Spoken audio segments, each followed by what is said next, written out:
कुछ वर्षों पहले लिखी गई एक कविता है पंचकन्या। तो ये कविता मेरा सुनाने का उद्देश्य है कि जैसे होता है कि अभी कुछ दिन पहले एक विवाद हुआ था कि रामचरितमानस में एक पंक्ति के ऊपर टिप्पणी की गई थी कि ऐसा ऐसा लिखा है स्त्रियों के ऊपर सनातन धर्म के अंदर, लेकिन व्याख्याओं का सही ना होना हमारे अंदर अर्थ की बजाय अनर्थ को जन्म दे देता है। तो इसलिए आवश्यक है हम सही व्याख्याएं समझ पाएँ, शास्त्रों को सही तरीके से पठन के साथ साथ चिंतन मनन करें और मंथन करें। तो पंचकन्या एक कविता है जिसमें हमारे इतिहास से 5 स्त्रियों के नाम को लिया गया है और ये बताया गया कि सनातन धर्म ने स्त्री को किस प्रकार से सम्मान दिया है और क्या माना है। तो एक श्लोक आता है ब्रह्म पुराण के 3 स्कंद के 7वें अध्याय के 219वें श्लोक में, अहिल्या द्रौपदी कुंती तारा मंदोदरी तथा पंचकन्या स्मरा नित्यम महापातक नाशका। यहाँ से मेरी कविता शुरू होती है कि इतिहास में शास्त्रों में 5 कन्याओं को परम पवित्र माना गया और ऐसा कहा है कि उनका स्मरण प्रातःकाल करने से व्यक्ति के सारे पापों का नाश हो जाता है। कविता प्रारंभ होती है,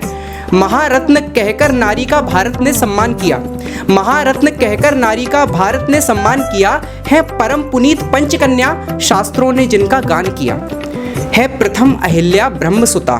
है प्रथम अहिल्या ब्रह्मसुता जो गौतम ऋषि की नारी थी, है प्रथम अहिल्या ब्रह्मसुता जो गौतम ऋषि की नारी थी, पति की सेवा में रत निधि जो उत्तम सतव्रत धारी थी। अब हुआ क्या कि अहिल्या की सुंदरता को देखकर देवताओं के राजा इंद्रदेव इतने मोहित हो गए कि उन्होंने उनके पति गौतम ऋषि का रूप बनाया और अहिल्या के शील का हरण कर लिया। लेकिन उसके बाद भी भगवान श्री राम ने स्वयं आकर उनको सम्मान प्रदान किया। तो पंक्ति कुछ इस प्रकार है कि है प्रथम अहिल्या ब्रह्मसुता जो गौतम ऋषि की नारी थी, पति की सेवा में रत निधि जो उत्तम सतव्रत धारी थी, रख रूप हो मोहित गौतम का था शील इंद्र ने हरण किया, फिर श्राप दिया था जो पति ने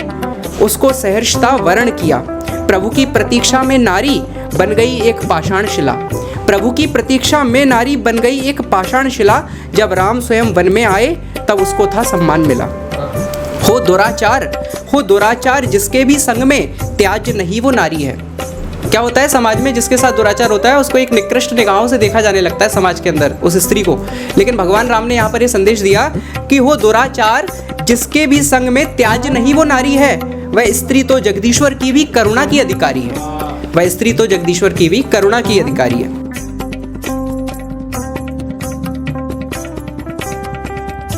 अब ये पहली पंचकन्याओं में से पहली की बात हुई।